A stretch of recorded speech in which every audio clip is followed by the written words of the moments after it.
तो इन सब के हम ऋणी हैं, इन देवताओं के, जो यहाँ के प्रभु हैं, प्रबंधक हैं। इनसे हम बाइज्जत निकलने के लिए इनकी मजदूरी हम न करके अपना यहाँ भी काम चलाना है, इनका टैक्स भी भरना है, तब हमारी भक्ति सही चलेगी। तो प्रथम मंत्र आपको दिया जाता है, इन देवी देवताओं की मजदूरी है, ये पूजा नहीं है। अब यहाँ भी एक स्पष्ट करना चाहेगा दास कि भक्ति, पूजा और साधना मंत्र क्या है। साधना तो एक मजदूरी होती है और पूजा एक हृदय से समर्पित भाव होता है, जिसको हम प्राप्त करना चाहते हैं, जिसको हम पाना चाहते हैं, जिसके हम हैं। अब जैसे एक पतिव्रता लड़की होती है, वो अपनी ज्वाइंट फैमिली में रहती है, सह परिवार होता है, जैसे जेठ भी, जेठानी भी, देवर भी, देवरानी भी, सास ससुर भी, ननद भी, सभी होते हैं। तो वो सबके साथ प्यार से व्यवहार करती है, रिलेटिव आता है उनसे भी आदर से, सत्कार से, हंसकर बात करती है, चाय पानी, उसके बिस्तर बिछाना, पूरी सेवा करती है।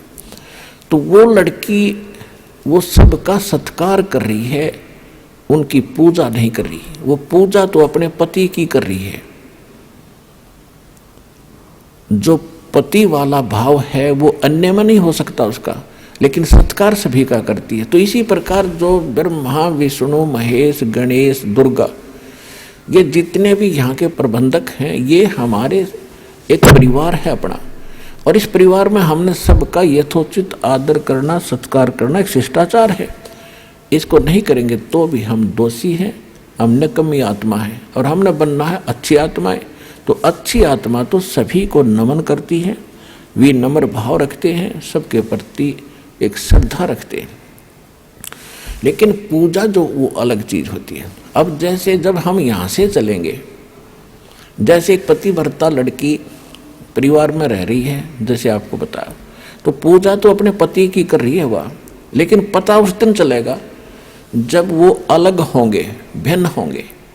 जब वो अलग होंगे, न्यारे होंगे, तो वह लड़की के हिस्से में जितने भी बर्तन आवेंगे, कोई चारपाई, गदला, रजाई आवेगी, वह उठा के सारे अपने उस कमरे में रख लेगी जो उसके पति के हिस्से में आया है, और एक चम्मच भी ना छोड़ा अपने हिस्से की, सारी ठाक अपने पति के साथ चली जाएगी।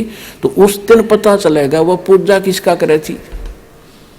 वो पूजा अपने पति की करे थी और सत्कार सभी का करे थी। इसी प्रकार हम इस संसार में रहेंगे, हम सब का सत्कार करेंगे, लेकिन पूजा हम अपने मालिक की करेंगे, अपने परम पति की करेंगे, जो सबका मालिक है, कबीर भगवान की करेंगे।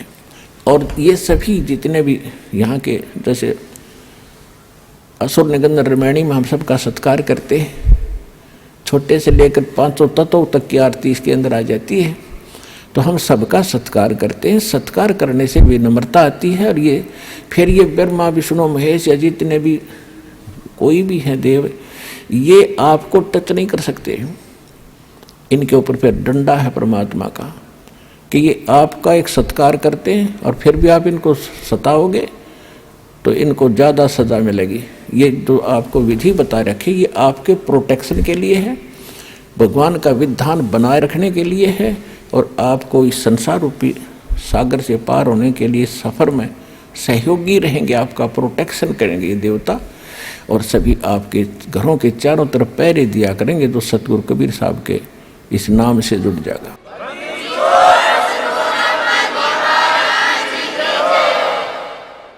क्योंकि जैसे कोई प्रधानमंत्री या राष्ट्रपति का कोई नुमाइंदा है, कहीं शहर में रह रहा है, तो उसकी सुरक्षा और उसकी इज्जत की रक्षा, धन की रक्षा करना वहाँ के मुख्यमंत्री की जिम्मेवारी होती है। और मुख्यमंत्री नीचे डीसी और एसपी को सतर्क कर देता है कि इस आदमी का कोई उकचुक होगी, किसी सुविधा में कमी आ गई, तुम्हारी खैर नहीं है। तो चारों तरफ चक्कर काटते रहते हैं वो, और एक बार जरा सा भी कोई उकचुक कर दे, 2 मिनट में पुलिस डालेगी उसके पास। तो इसी प्रकार आप उस परम पिता के नुमाइंदे बच्चे हो जाओगे जिस दिन से आप सतलोक आश्रम बरवाला, जिला हिसार, हरियाणा से जुड़ जाओगे। आपकी सुरक्षा के लिए वहाँ ऐसे खड़े रहा करेंगे देवी देवता, चारों तरफ घूमया करेंगे आपके, कि देखो भूत प्रेत आकर बकवाद ना कर दे।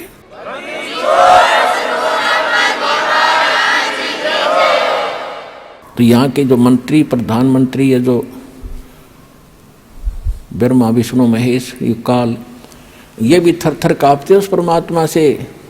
काल डरे करतार से, जय जय जय जगदीश से, ये जोरा जोड़ी झाड़ता भाई पगरज डारे से। गरीबदास जी कहते हैं कि काल डरे करतार से। करतार कौन है? अनंत कोट ब्रह्मांड का एक रति निभारे, सतगुरु पुरुष कबीर हैं ये कुल के सर्जनहार। नानक साहब जी कहते हैं 721 पृष्ठ पे श्री गुरु ग्रंथ साहिब में अंकित है उनकी वाणी। एक अर्ज गुप्तम पेश तो दर कून करतार, हक्का कबीर करीम तू बे ए परवरदिगार। तो यहाँ गरीबदास जी कह रहे हैं काल डरे करतार से, जय जय जय जगदीश, ये जोरा जोड़ी झाड़ता पगरज डारे सी से। जोरा माने मौत है। एक तो जरा शब्द है, जरा संस्कृत में उसको बुढ़ापा कहते हैं। एक जोरा है संत भाषा में, ये मौत को कहते हैं। कहती है मौत भी उस कबीर भगवान की जूते साफ करती है कि जब आपका आदेश होगा तभी मैं किसी के आपके भक्त के निकट जाऊंगी, न निकट नहीं जाऊंगी। और ये काल परमात्मा से डरता है। काल जो पीसे पीसना और जोरा है पनिहार, ये दो असल मजदूर हैं मेरे सतगुरु के दरबार। पुण्यात्मा, ये बात कोई छोटी गहन नहीं है। आम आदमी कोई भूत प्रेत के बारे में गलत नहीं बोल सकता, देवता के बारे में नहीं बोल सकता। और ये स्पष्ट कहा गया है कि यु काल तपी से पीसना, यानी पहले राजाओं के नौकर जो होते थे, कोई तो उनके आटा पीसा करते थे और कोई पानी भर के लाया करती किसी की, और जो नागरिक औरतें उनको पैसे दे देते थे, मजदूरी देता था राजा। तो यहाँ परमात्मा कहते हैं ये ज्योत स्वरूपी निरंजन, जो 21 ब्रह्मांड का मालिक ब्रह्म, ये तो कबीर भगवान का पीसना पीसता है, यानी उसका नौकर है, उसके आदेश से चलता है। सब कुछ समझाने के लिए ये सब वाणी बोली है। काल जो पीस है पीसना, यानी चाकी पीस चलाता है हाथ से, और जोरा है पनिहार, या मौत उसके पानी भरती है परमात्मा के, यानी नौकरानी है। और ये दो असल मजदूर हैं मेरे सतगुरु के दरबार। क्योंकि आंखों देखा भगवान की महिमा से परिचित होकर गरीबदास जी कह रहे हैं। तो यहाँ प्रसंग जो चल रहा है कि सत्कार और पूजा और साधना में सत्कार में अंतर होता है। साधना और पूजा में अंतर कैसे होता है, एक और उदाहरण देते हैं आप।